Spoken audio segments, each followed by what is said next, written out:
coming up to Valentine's Day, so we've got the red roses, but we love to persuade our customers to have anything but red roses. So a lot of them go for the beautiful vintage coloured roses like this one here, which is quicksand, really beautiful, lovely faded parchment colour. One of our best sellers, Memory Lane, really beautiful rose. It's very long lasting, it opens up really well.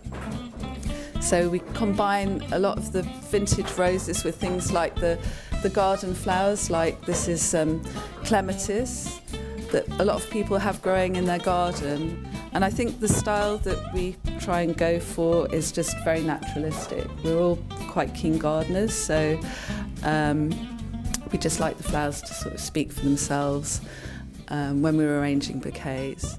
I grew up on a flower nursery, so my father's Dutch and he came to England just after the war and set up as a grower. So where I lived, up in Yorkshire, the house was surrounded with greenhouses, so lots of flowers, and my parents had the nursery and a garden centre and a flower shop as well. Because we used to work on the nursery, so I had the knowledge of the growing, and then I used to go and watch them in the flower shop, the ladies in the flower shop as well, and help out there and sweep up and that sort of thing. So yeah, definitely grew up with it as a family business. That back knowledge, you know, really helped me decide how I wanted the business to run and what sort of shop I wanted, having had experience of growing up with the flower shop there and then working as a freelancer in London as well.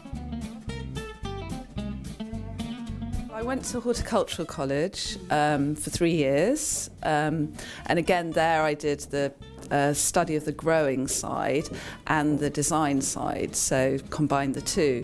And then in the middle year I came to London and started working in a flower shop in London, and then when I finished my course I just carried on then freelancing in London.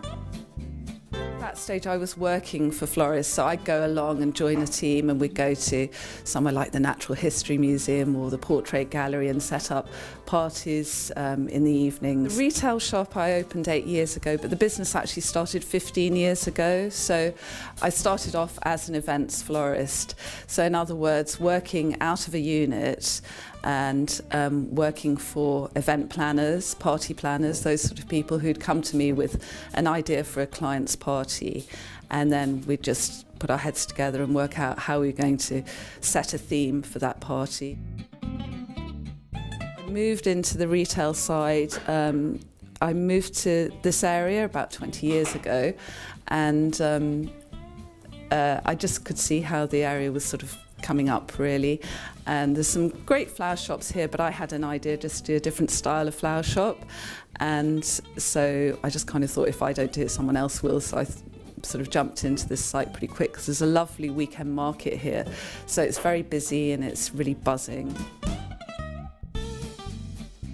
Different days, different jobs. Most days start at the flower market, which is great, which I absolutely love. So that's just here in London, New Covent Garden, brilliant. You don't have to get up too early. People think it's a really early start, but I think as long as you're there about 7 o'clock. And so that's the start of the day.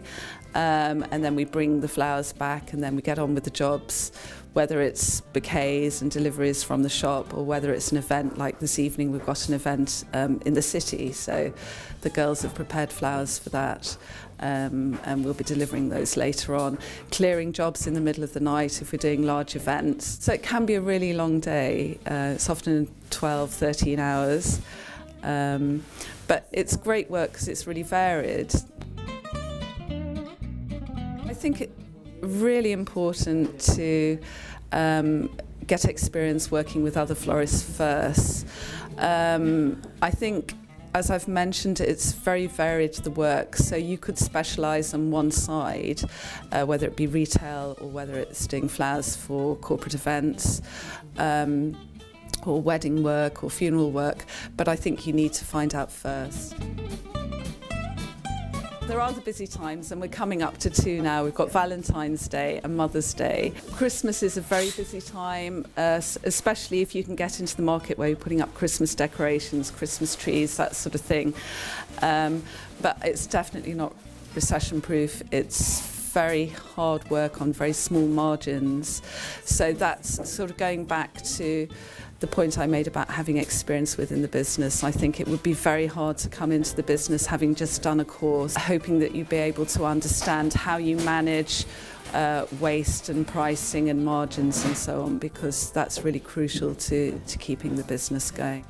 During the crash, before that, I was doing lots of big events and working actually for quite a few banks for their corporate dinners and Christmas parties and so on.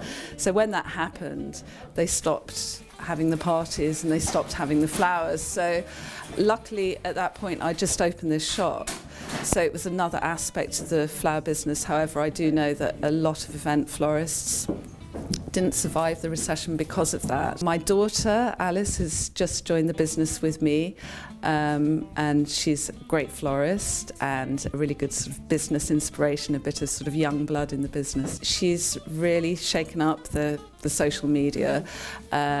She does the Twitter and Pinterest and Instagram and all that and keeps it going, and that's proved to be really popular actually, again because it's such a visual thing. People love pictures of flowers. We really try to stock seasonal flowers. It's very important for our customers that the flowers reflect the seasons, and so we try and buy a lot of English grown flowers as well. So that's at this time of year, spring, it's the tulips, the anemones. We've got these beautiful anemones here, the daffodils, these lovely Cornish anemones here.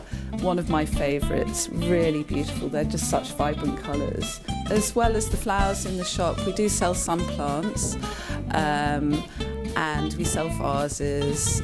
These little like mini milk crates, really popular because people love to just pick a few stems, so they're really sweet and very popular. And actually we've started doing flower arranging classes down at the other site, so that's really popular as well.